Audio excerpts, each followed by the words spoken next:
How to add a countdown widget on your iPhone? Open the App Store and search for Countdown apps.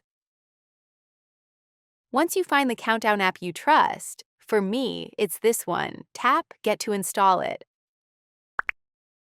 After installation, open the Countdown app and tap on New Countdown to start. Give your event a name.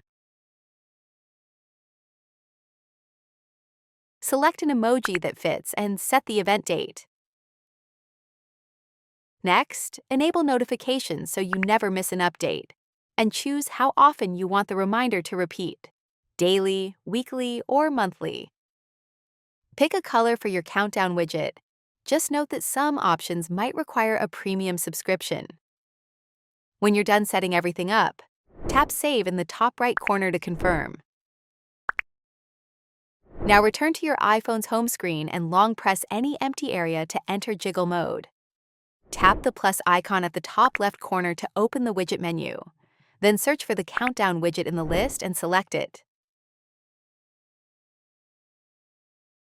Choose your preferred widget size and tap Add Widget to place it on your home screen. And that's it. Your countdown widget is now ready to use.